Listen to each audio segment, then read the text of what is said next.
पालिका द्वारा 3.5 करोड़ रुपए की लागत से निर्मित राजा जन्मेजय बस स्टैंड देखरेख के अभाव में शराबियों का अड्डा बन चुका है। क्रिकेट खेलने वाले खिलाड़ियों द्वारा प्रतिदिन गेंद से बस स्टैंड के कांच को निशाना बनाकर फोड़ा जा रहा है, लेकिन कोई सुध नहीं ले रहा है। स्टैंड परिसर में शराब की बोतल्स को देखा जा सकता है। स्टेट हाईवे नंबर 17 बनने के बाद नगर पालिका द्वारा शहर वासियों को अन्य प्रांतों की बस सुविधा उपलब्ध कराने के लिए 3.5 करोड़ रुपए की लागत से राजा जन्मेजय बस स्टैंड का निर्माण किया गया। नगर पालिका अधिकारियों की लापरवाही के कारण बस स्टैंड परिसर शराबियों का अड्डा बन चुका है। परिसर के प्रथम तल से लेकर दूसरी मंजिल तक शराब की महफिलें सजने लगी हैं। रात्रि के समय अनैतिक कार्यों की संभावनाओं से भी इनकार नहीं किया जा सकता है। स्टैंड परिसर का सीसीकरण वाला भाग क्रिकेट प्रेमियों के लिए मैदान का काम कर रहा है। क्रिकेट खिलाड़ियों द्वारा बल्ले से चौके छक्के मारे जा रहे हैं, जिससे भवन के कांच टूटते जा रहे हैं। इतना ही नहीं, भवन का नामकरण ही क्रिकेट प्रेमियों ने अपने बल्ले की शॉट से बदल दिया। राजा जन्मेजय बस स्टैंड से अब नाम राजा जय स्टैंड हो गया। वहीं परिसर में पंखे की पंखुड़ियों को तोड़ने का प्रयास भी असामाजिक तत्वों द्वारा किया जा रहा है। भवन के ऊपर लगी पानी की टंकियों तक को असामाजिक तत्वों ने नहीं छोड़ा। टंकी को चुराने की नीयत से उसमें भी तोड़फोड़ करना शुरू कर दिया है।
हाँ देखो बेरोजी पूछ रहे हैं शायद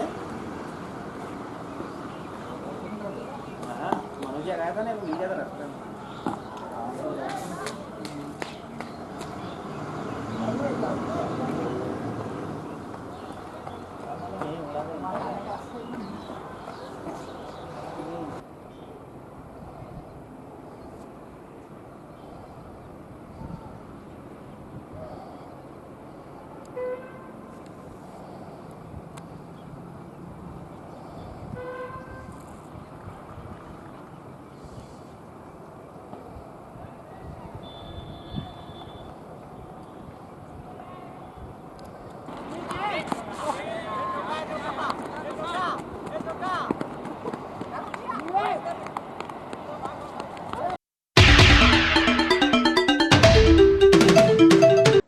विधानसभा उपचुनाव के लिए पूर्व अतिथि शिक्षकों का एक प्रतिनिधिमंडल मुख्यमंत्री से मिला था।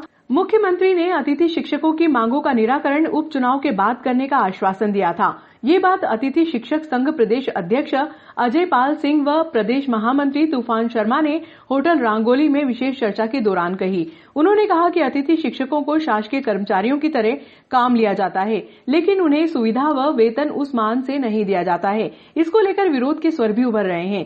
पात्रता परीक्षा प्राप्त करने के बाद भी अतिथि शिक्षकों को प्राथमिकता नहीं दी जाती है। उन्होंने बताया कि पूर्व कैबिनेट मंत्री सुल्तान सिंह शेखावत के नेतृत्व में अब दोबारा संघ का प्रतिनिधिमंडल मुख्यमंत्री से मिलेगा ताकि मांगों का निराकरण हो सके। आज हम सुल्तान सिंह जी साहब से मुलाकात करने आए थे, सीएम साहब से मुलाकात करवाने के लिए, क्योंकि 4 अक्टूबर के दिन आपके द्वारा ही सीएम साहब से बैठक हुई थी। उसमें सीएम साहब ने बोला था, माननीय शिवराज सिंह जी ने, कि चुनाव के बाद में आपका निराकरण किया जाएगा अतिथि शिक्षकों की मांगों का। उसके संबंध में हम आज आए हैं सुल्तान सिंह जी के पास कि एक बार फिर सीएम साहब से मुलाकात कराए और हमारा निराकरण करवाए। तो साहब के द्वारा हमें आश्वस्त किया गया कि जल्द ही आपकी मुलाकात सीएम साहब से करवाई जाएगी और आपकी मांगों का निराकरण करवाया जाएगा। और हमारी बैठक 4 अक्टूबर को हुई थी। उसके बाद में पहली बार मध्य प्रदेश के अतिथि शिक्षकों को स्कूलों में पूर्व से कार्यरत अतिथि शिक्षक को प्राथमिकता दी गई है। यह उसी बैठक का परिणाम है और आगे भी सुखद परिणाम आएगा, ऐसी हम आशा करते हैं। सम्मानित शेखावत जी द्वारा जो हमारे अतिथि शिक्षक संघ की लड़ाई में हमारा सहयोग दिया, 4 अक्टूबर को इस विषय को लेकर माननीय मुख्यमंत्री जी से हमारी मुलाकात करवाई थी और उस समय भी हमें आश्वस्त किया था कि हमने उनके सामने एक शब्द रखा था, शोषित और पीड़ित। उन्होंने बोला था कि आपको शोषित और पीड़ित नहीं होना है, ये आपकी सरकार है, आप सिर्फ इसका सहयोग करें, इस पर विश्वास करें। वो दिन हमें आज दिखाई दे रहा है, क्योंकि सम्मानीय आज जो हमारे अतिथि शिक्षक हित में जो आदेश निकला है, जिसमें स्पष्ट है कि जो पहले से कार्यरत है उन्हें प्राथमिकता दी जाए, ये हमारी लड़ाई की प्रथम सीढ़ी है। इसके लिए सम्मानित शेखावत जी का बहुत बहुत धन्यवाद, माननीय मुख्यमंत्री जी का भी बहुत बहुत धन्यवाद।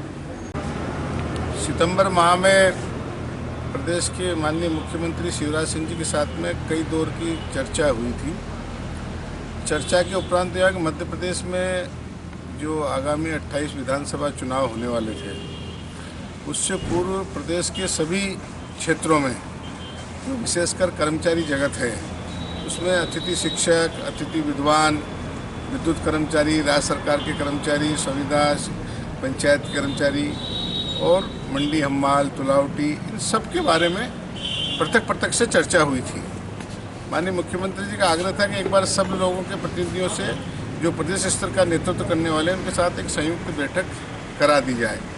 4 अक्टूबर को मुख्यमंत्री हाउस में हमारी एक बैठक हुई। लगभग 100 से अधिक कार्यकर्ता संपूर्ण प्रदेश भर से उसमें आए थे, सभी क्षेत्रों में काम करने वाले। उसके बाद लगातार कुछ विभागों में ट्रांसफ़र हुए थे, उन ट्रांसफ़र को तत्काल उन्होंने वापस करा दिया था, चाहे वो शिक्षा विभाग के हो या अन्य विभागों के भी जो ट्रांसफ़र हुए, उस समय कार्यकर्ताओं ने बताया वो तो वापस हो गए थे।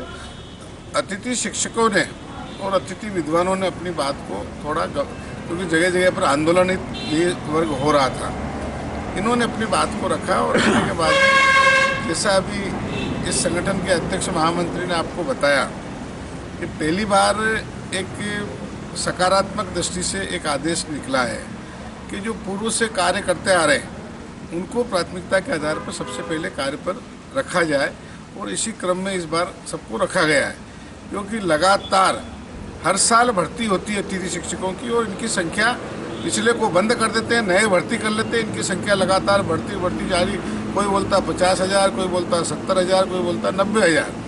तो इस क्रिया को व्यवस्थित करने के लिए हमने माननीय मुख्यमंत्री जी के सामने ये विषय रखा था कि D.Ed, B.Ed पास और पात्रता परीक्षा जिन्होंने पास कर ली है, ऐसे लोगों को शिक्षा विभाग में प्राथमिकता के आधार पर जहाँ पर वैकेंसी है वहाँ उन लोगों को संविलियन उनका किया जाए। इस बात को गंभीरता से शासन ने लिया है। आज इनका एक डेलीगेशन मिलने के लिए आया है। मैं प्रयास करूँगा कि प्रथम सप्ताह में, जनवरी के प्रथम सप्ताह में उन सभी कर्मचारी संगठनों के प्रतिनिधियों को एक बार फिर से माननीय मुख्यमंत्री से मिला करके, और जो उस समय उन्होंने ज्ञापन दिए थे उस ज्ञापनों पर काफ़ी काम हो चुका है, उस संबंध में विस्तार से चर्चा करके उसका समाधान कराएंगे। नागदा और खाचरोद इसके आसपास के क्षेत्र में भी लगभग 500 से ज़्यादा संख्या में अतिथि शिक्षक काम करते हैं। सैकड़ों की संख्या में अतिथि विद्वान भी काम करते हैं। ग्राम पंचायत के सचिव भी हैं। इन सारे लोगों से भी कहना चाहता हूँ कि उनकी समस्याओं का समाधान सुनिश्चित करने का हम लोग प्रयास कर रहे हैं। धन्यवाद।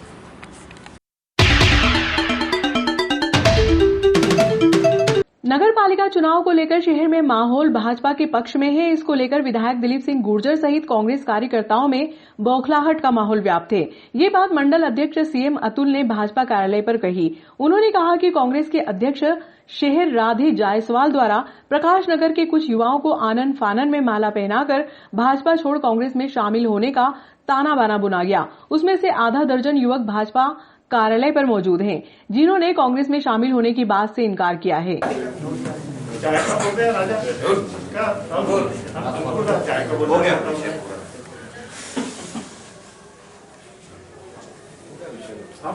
जैसे जैसे पूरे नागदा नगर में नगर पालिका चुनाव को लेके एक वातावरण बन रहा है, और मेरा ऐसा मानना है जो आज का परिदृश्य है जो भारतीय जनता पार्टी के अनुकूल और भारतीय जनता पार्टी के पक्ष में है, इन सारे बातों को देखते हुए कांग्रेस बौखला नहीं, और कांग्रेस और माननीय विधायक जी के कार्यालय पर ऐसी हड़बड़ाहट है कि जो उस रास्ते से गुजरता है, जो उस रास्ते पे आ जाता है या मिलने वाले से मिलने के लिए रुक जाता है, तो उसको माला पहना कर कह देते कि ये भाजपा छोड़ के कांग्रेस में आया है। आज ही मीडिया के माध्यम से हमें पता चला था कि प्रकाश नगर के कुछ युवा बंधु भाजपा छोड़कर कांग्रेस में आए। ये कांग्रेस बार बार पूरे शहर में एक भ्रम का वातावरण पैदा कर रही है और एक भ्रम की राजनीति शहर में लगातार कर रही है, और हम बराबर उनको जवाब दे रहे हैं। अभी अखबार के माध्यम से पढ़ा था कि प्रकाश ठाकुर, ललित बाथम, कालीचरण शर्मा, श्री कृष्ण तोमर, राकेश राठौर, शैलेंद्र यादव, लाला भदौरिया, इंद्रपाल सिंह जी, रजन हारोड़, नितिन सिंह, राहुल सिद्धपरा, रियान खान, मेहबूब खत्री जैसे कई नाम मैंने पढ़े। मैं आपको एक एक नाम वाइज विवरण दे देता हूँ किसकी क्या स्थिति है। एक नाम था विवेक शर्मा, भाई किसी के कहने पे आके उसको ले गए बना के, युवा बंधु है, उसको बना के ले गए और उसको माला पहनाकर बोल दिया कि बोल। वो भाजपा के कार्यालय पे बैठा है, वो भाजपा छोड़ के गया नहीं है, वो भाजपा कार्यालय पे बैठा है। फिर प्रकाश ठाकुर, अब ये प्रकाश ठाकुर कोई भारतीय जनता पार्टी का कोई ऐसा नेता नहीं है प्रकाश नगर का कि उसको ले गए हो, वो सामान्य वहाँ गया होगा और उसको माला पहनाकर और बोल दिया गया कांग्रेस ज्वाइन कर ली, भाजपा छोड़ दी। फिर एक है ललित कुमार बाथम। अब ये ललित कुमार बाथम कल वहां पर था ही नहीं, उसका नाम सीधे सीधे मीडिया में दे दिया ये बताकर के भाजपा छोड़कर कांग्रेस में आया। फिर एक हास्यास्पद है कालीचरण जी शर्मा।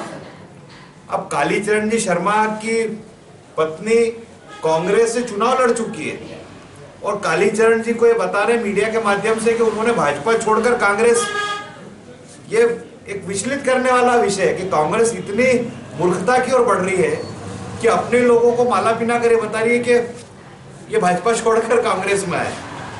फिर श्री कृष्ण तोमर एक सामान्य व्यक्ति है, वो ना किसी पार्टी का है।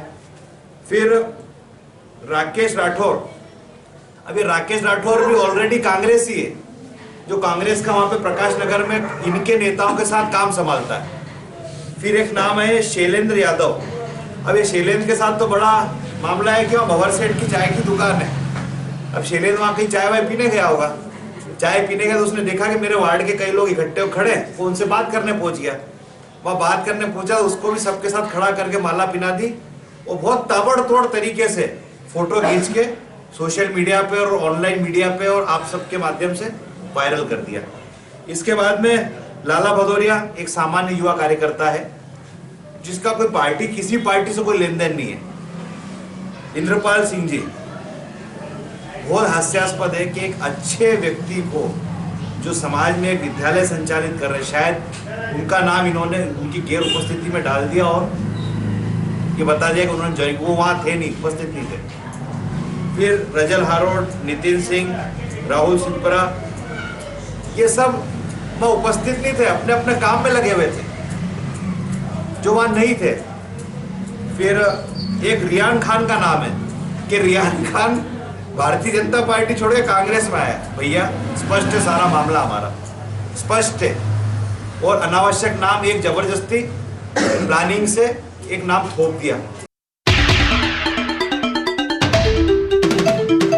कृषि बिल के विरोध में कांग्रेस द्वारा किसानों के लिए हस्ताक्षर अभियान सप्ताह भर चलाया जाएगा। मंगलवार को अभियान का शुभारंभ सब्जी मंडी परिसर से किया गया। किसानों ने कृषि बिल के विरोध में हस्ताक्षर कर मोबाइल नंबर भी अंकित किए। इस अवसर पर कांग्रेस की जिला कार्यकारी अध्यक्ष सुबोध स्वामी ने कहा कि केंद्र सरकार के विरोध में किसानों द्वारा प्रदर्शन किया जा रहा है, जिसका कांग्रेस समर्थन करती है। हस्ताक्षर अभियान के माध्यम से किसानों की पीड़ा केंद्र सरकार तक पहुंचाने का प्रयास करेंगे। शहर अध्यक्ष राधे जायसवाल ने कहा कि केंद्र सरकार किसानों के अधिकार छीनने के लिए बिल पास किया है। इससे किसान सरकार के खिलाफ आवाज नहीं उठा सकेगा और न ही न्यायालय जा सकेगा।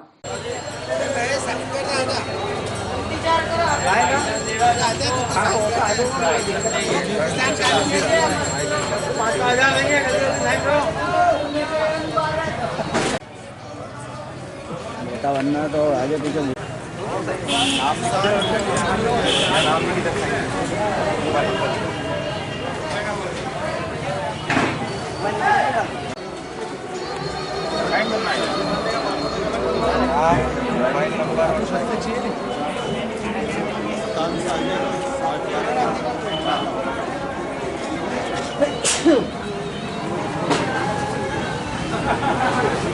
मध्य प्रदेश कांग्रेस कमेटी द्वारा कृषि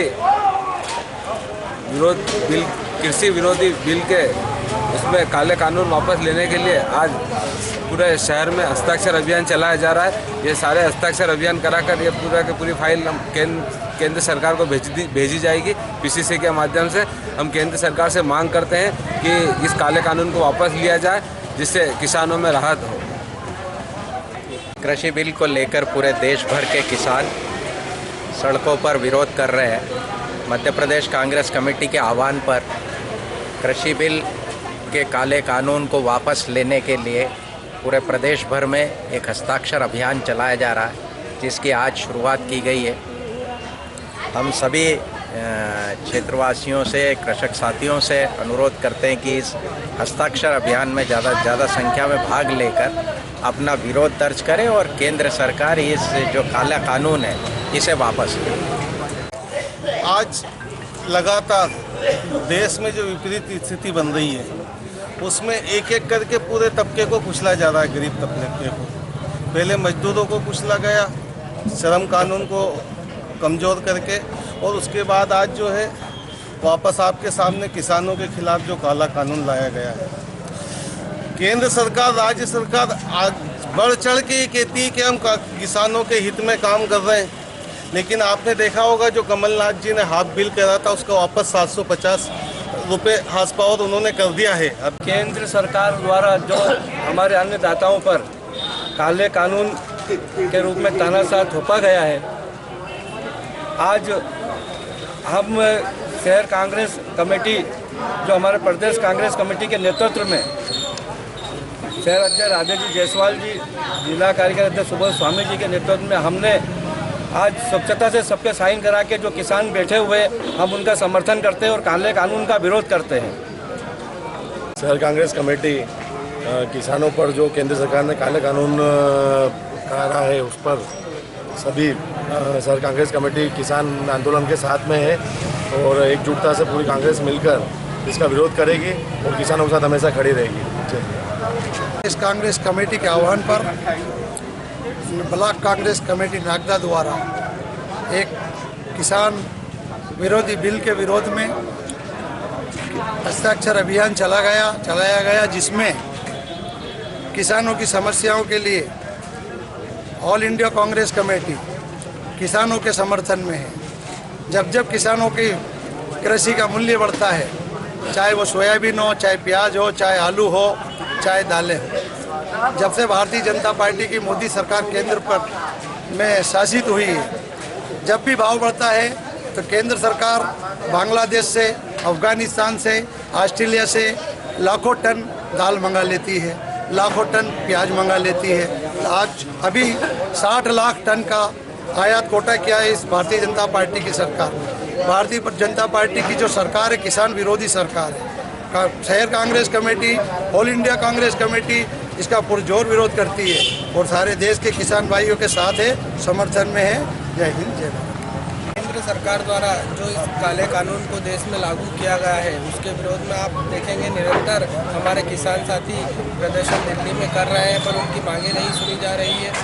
इसी के तारतम्य में हमारी प्रदेश कांग्रेस कमेटी के आह्वान पर शहर कांग्रेस कमेटी के अध्यक्ष अजय जायसवाल जी, जिला कांग्रेस अध्यक्ष सुबोध स्वामी जी के नेतृत्व में हस्ताक्षर अभियान आज हमने शुरू करा है और इस काले कानून को वापस लेने का निवेदन हम केंद्र सरकार से करते हैं और यहाँ के कृषक साथियों से, युवा साथियों से निवेदन करते हैं कि अधिक से अधिक इस हस्ताक्षर अभियान में हिस्सा लें और हम अपनी मांग को बड़ी ताकत के संग केंद्र सरकार के सामने रखेंगे। जय हिंद। नरेंद्र मोदी सरकार ने जो कृषि कानून बनाया है जो कि पूर्ण रूप से किसानों को उद्योगपतियों का गुलाम बना देगा और कुल मिला के मोदी सरकार ये कानून बना करके किसानों से अपना पीछा छुड़ाना चाहती है और इस कानून के बनने के बाद किसान कभी सरकार से दोबारा अपनी मांग नहीं कर पाएगा और किसान भी बिल्कुल अकेला रह जाएगा। इसलिए मैं निवेदन करूंगा सभी लोगों से कि वो आगे आएँ और किसानों की मदद करें।